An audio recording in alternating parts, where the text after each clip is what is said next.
এই চঙা ভাজা খেতে কে কে ভালোবাসো বলো আগে।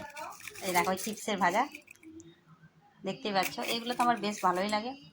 তো এখন সন্ধ্যেবেলা সেন্টার থেকে এসেছি, কিছু মানে খেতে পেয়েছি, কী খাবো ভাবলাম, তো কড়াই বসিয়েছি তরকারি বানাবো, ওই জন্য তার আগে কিছু চঙা ভেজে নেবো। এটাকে আমরা চঙা ভাজাই বলি, তোমরা কে কী নামে বলো মানে ওটা বলো, ওটা জানিও প্লিজ। তো আমরা চঙা ভাজাই বলি, আর খেতে তো বেশ ভালোই লাগে। রাতে রুটির সঙ্গে যে তরকারিটা করবো তার জন্য কিছু মশলা নিয়ে নিয়েছি, রুটির সঙ্গে একটু সবজি বানাবো। তো সব দিন তো আলু ভাজা ভালো লাগে না, আজকে একটা সবজি বানাবো নিরামিষ সবজি। তার জন্য নিয়েছি তেজপাতা, পাঁচফোড়ন, এটা কি বলো তো, এটা নিয়েছি রাঁধুনি, নিরামিষ বানাবো। তো তার জন্য সব একসঙ্গে কড়াই দিয়ে দেবো, দিয়ে রান্না করবো। আর দেবো শুকনো লঙ্কা থেতো করে রেখেছি, আর গোটা জিরে, শুকনো লঙ্কা আর গোটা জিরে থেতো করে রেখেছি, দিয়ে দেবো আলু।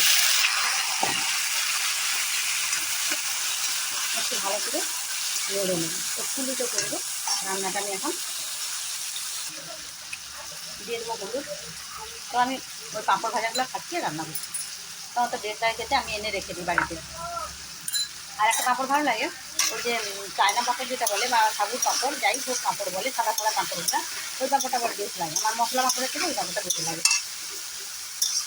তো চলো তরকারিটা আমি নেড়ে নেবো, দিয়ে পুলিটা কিন্তু নাড়ছি। তো আলুটা যখন একটু ভাজা ভাজা হয়ে আসছে তখন আমি অন্য সবজি দেবো।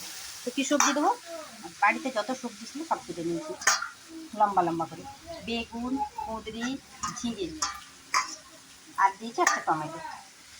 সমস্ত সবজিকে আমি লম্বা লম্বা কেটে ধুয়ে দিয়েছি, তবে সবজিটা একসঙ্গে কেটে রেখে দিয়েছি, আলাদা আলাদা কাটার কোনো দরকার নেই। তো চলো আলুটাকে একটু ভালো করে ভেজে দিই, একটু নেড়ে আমি এর মধ্যে সবজি দিয়ে চিপটা কমাবো, তেলটা দিয়ে দিই। তো একটু নাড়া হয়ে যায়, নাড়া হয়ে যায়, এর মধ্যে সমস্ত সবজি যাচ্ছিলো, সব সবজি, আর দেবো একটা টমেটো, বেশি টমেটো আমি দেবো না, আমি যে সবজি দিয়েছি তার মধ্যে একটা টমেটো দিই। এবারে আমি ঢাকা দিয়ে দুধটা কমিয়ে দিয়ে ঢাকা দিয়ে দিই। তো তরকারিটা আমি ঢাকা করে একটু নেড়ে দেবো, দেখো সবজিটা অনেকটাই মজে গেছে।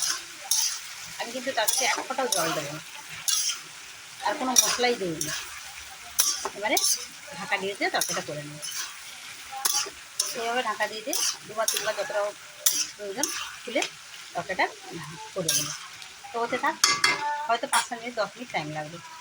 তো তবে আমি জল দেবো না, কতটা জল বেরিয়েছে দেখতে পাচ্ছ, তাই না, সবজিতে জল আছে তাই অনেকটাই জল বেরিয়েছে। একটা যেটা স্পেশাল জিনিস মেশাবো সেটা হচ্ছে মুগের ডাল, খুব অল্প পরিমাণে, হাতে 1 মুঠো মুগের ডালকে ভাজিয়ে নিয়ে ভালো করে ধুয়ে রেখে দিয়েছিলাম। এবারে এই তরকারির মধ্যে দেবো, আমি প্রথম থেকে দিইনি কারণ আমি চাই না মুগের ডালটা ঘেটে যায়, তরকারির মধ্যে মিশে যায়। এই ডালটা একটু গোটা গোটা থাকবে, মুখে লাগবে তখনই খেতে ভালো লাগবে, ওই কারণে ডালটা দেবো। এবারে ঢাকা খুলে দিয়ে দিলে এই ডাল,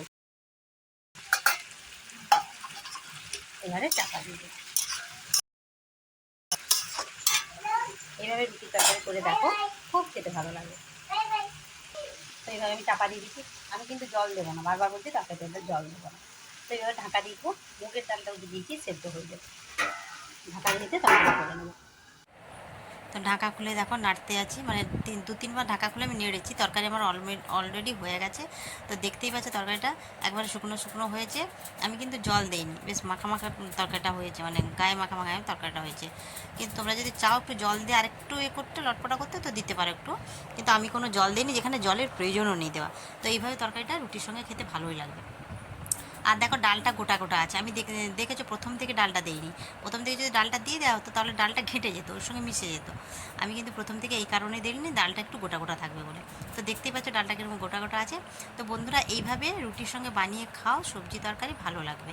তো প্রত্যেক দিন একটা টেনশন থাকে রুটির সঙ্গে কী খাবে, রুটি বানাটা বানাবো যে কী তরকারি করবো, মানে ওই নিয়ে প্রত্যেক দিনই একটা টেনশন থাকে, আলু ভাজা দিয়ে খাবে না, এটা দিয়ে খাবে না, সেটা দিয়ে খাবে না, তো এইরকম হয়। তো আমি ভাবলাম যে সবজিই বানি। তো সবজিটা দেখো, এর ডালটা গোটা গোটা যে দেখতে পাচ্ছি, আমি ক্যামেরাটা সামনে এনেছি। তো বন্ধুরা এইভাবে একবার সবজি বানিয়ে দেখো, খাও, আর আমাকে জানাও। তো আজকে জানো, বাই, নেক্সট ভিডিও দেখা হচ্ছে।